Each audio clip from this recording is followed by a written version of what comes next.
Every Wednesday, I give a class about the mental aspect of healing. Of healing? Healing. Yes. So, what should we think when we want to get better? Okay. So I'm going to read a few letters, and Shelly is my assistant. She's going to listen to us. Yeah. So and we'll learn about. It's a class for everybody. So this is a book, Healthy and Mind, Body, and Spirit. It was written by a righteous man, Lubavitcher Rebbe, Rabbi Schneerson, and he wrote it to people who wrote letters to him. So from the many, many letters that he answered people, some of them were chosen to be published by the people who it was written to. So the people who got the letter are saying, this is what we got. So let's read some letters.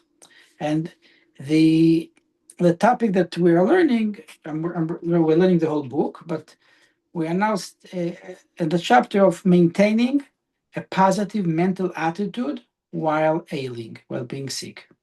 Okay.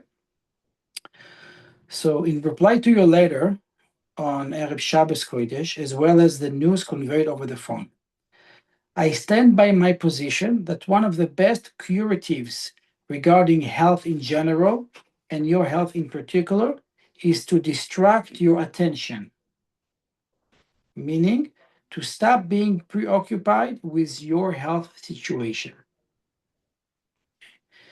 Because some people, they think so much about their heart and their anxiety and they become anxious, so but they cannot break the circle, right? You're always like worried about yourself. So you want to distract your mind from the health. Why? How can you distract your mind? And he explains, since a person's thoughts are always active, distracting one's attention is best achieved by concentrating one's thought elsewhere. Okay, so in light of God, of the commandment, serve God with joy, and service of God must be constant. I placed God before me constantly. Oh. Let me just turn off my phone so nobody will call me.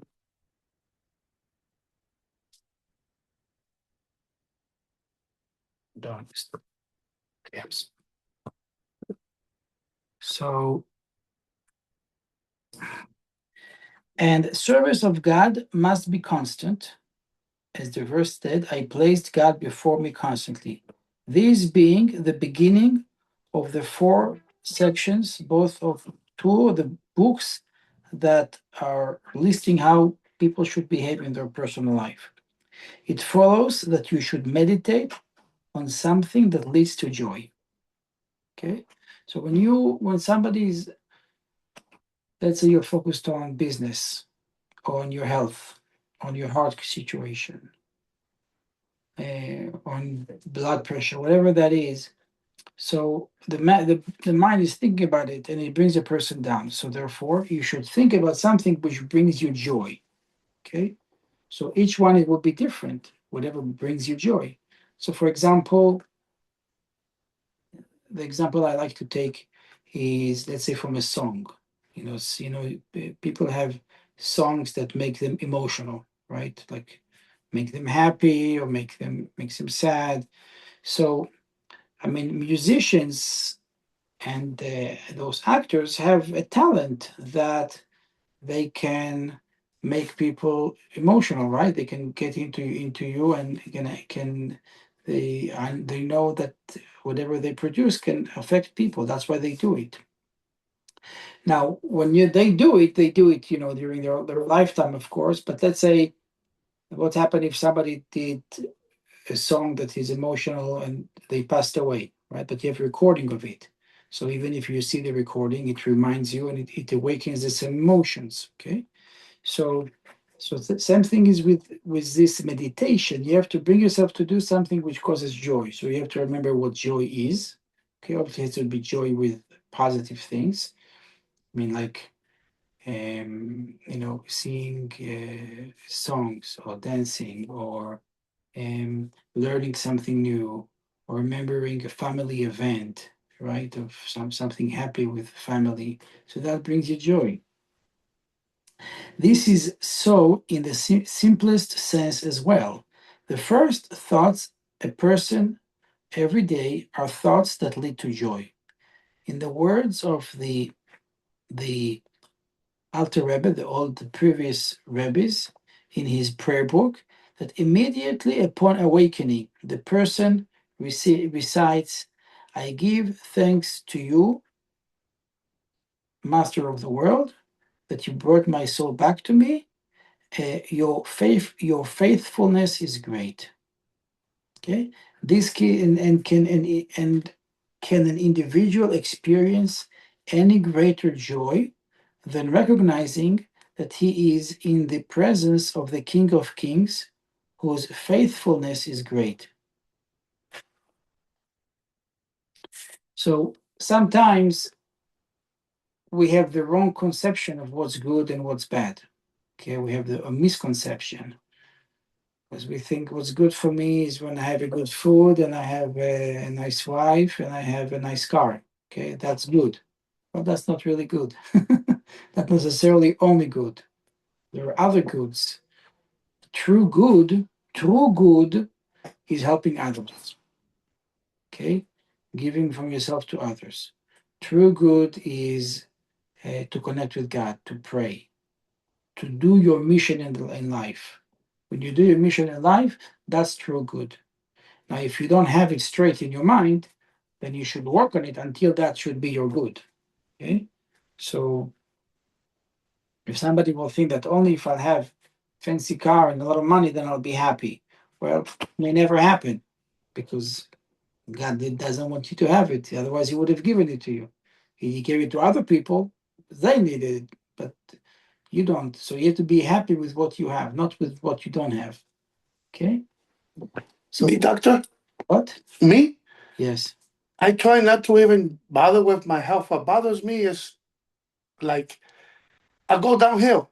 I know I can't do what I can't do at work, and I'm bad at life for those things, I For guess. example. For example, I can't do what a 50 and a 40-year-old is doing at my age now. I slow down, I see it. And my job consists of being, you know, strong and being there to do it.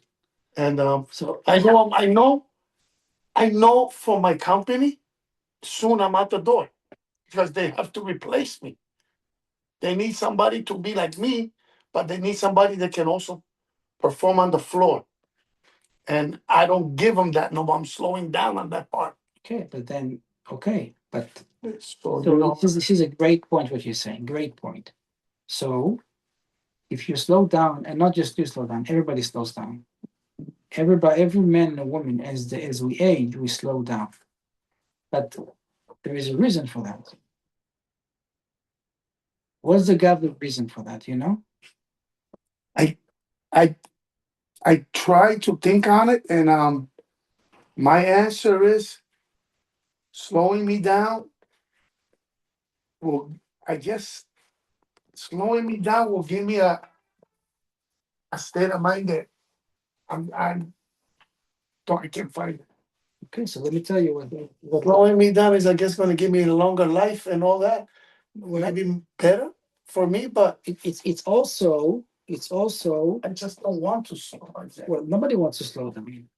But the question is, what's in it for the people? Why did God make that when you get older, you slow down?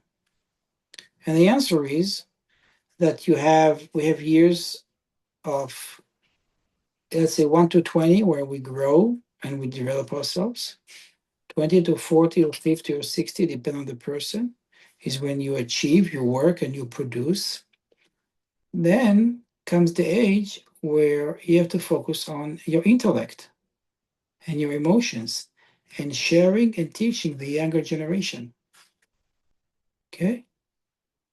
Nobody in this world right now goes hungry. God takes care of the whole world. You have to focus on what your specific mission. It is to raise the new generation. So why did people slow down? Because they have the wisdom. to teach and to influence the younger generation. Okay, so I don't make it up. That's what the rabbi is saying. He's saying us that we have to focus on what's good. So if you learn something new every day, if you focus your mind, now I understand that you have a job that you have to perform, but you can also, in addition, combine and think that there are other opportunities. Because at one point you're gonna have to stop working, right? Me too. I hope I don't. I hope I work for many years, but at one point, so what will I do at that point? Well, personally, I'm going to sit and learn because I don't have to produce with my muscles, but I can produce with my mind, and I can produce with my mouth, saying good words, good sentences, and teach and educate the younger generation. I don't have that knowledge. I Of course, you don't. So you open the book. I was a little the truth. I quit school across the street when I was in the eighth grade, and now that it's junior high, I had to go to work. Okay. I had to go to construction. Okay. Let's So my reading and writing is not that good enough. Okay, but you can so but nowadays you don't have to read out read from books. You can listen to lectures. There are people who I'm not talking about influencers. I'm talking about people who give lectures and teach things. You can do it online. You learn new things.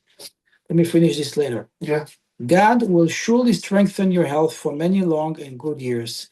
And as my father-in-law, the Rebbe, would often say, good is good in every possible way that you be able to continue your regular studies of Torah, Nigla and Hasidus, and continue disseminating in your surrounding the guidance and customs of the luminary of Torah, Torah Hasidus, meaning everybody has to learn. And then once you learn, you share it with other people. You can have 10 people learning the same thing, listen to the same lecture, and you'll ask them to summarize what they heard, they will hear different things. Yeah. Right? Yeah. Okay. So the Rebbe is finishing here with blessings for good health and contentment. And one more short letter.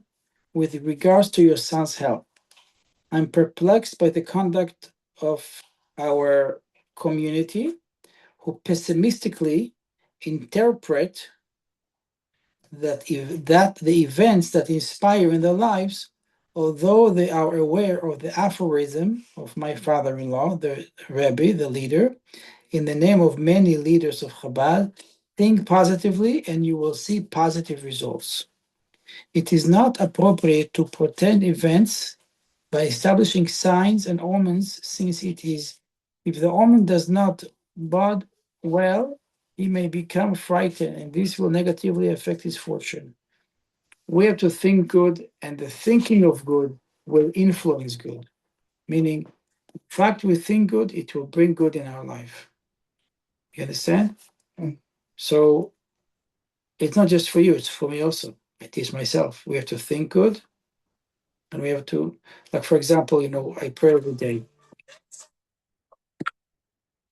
I pray, and it said in the prayer, "Oh God, please answer all my requests."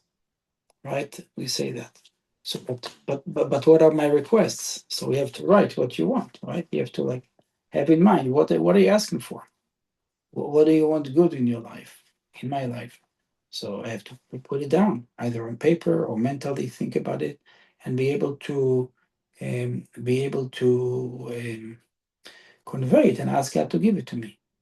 You know, God will only give you what's good for you. He's not going to give you something which is bad for you. That's that's part of God knows what He's doing. So what we have to focus on the good and influence our environment, create a better environment. Any questions? No, no. I try to go by those things. Yeah, me too. I don't like to talk. My wife, her village. She's outside. Yeah, her village. For many years, I take care of many abandoned kids. I send money. I built a little structure Okay. so homeless can sleep in there. I do St. Jude, and I like to do my warrior tunnels to ton. I like to give money to things that I think right now in Key Biscayne, there's a 7-Eleven. I see this young lady for working. I saw the stomach growing, and I see her. So I bought her a crib. Nobody asked me. I bought her a side crib and I bought her a swinger for the baby. I kind of think she's on the low end, like my mom. And it brings me back these things that I say, I have this I can give to her today. Yeah. Tomorrow I don't have it. This, I'm not rich, but That's what God wants. yeah, it's not just her, a lot of people. And the other day I was mad. I said, I've helped a lot of people get on their feet and get by. And I'm slowing down at work and I need a little, and he's taking this guy, taking that. I get mad, but then I say, I choose to help him. I shouldn't get mad what his decisions are. Right. After he makes it, he's obligated to come back in. That's right. So I said, let him go on his way. I'll continue doing what I got to do. So I'm helping another guy get on his feet and working with him. So I went to Orlando 1 month. I should have been seeing you like I told me, but I had to go to work. I had to. I have to work, doctor. I got too many, like I said, Thank you. in the Philippines. That's why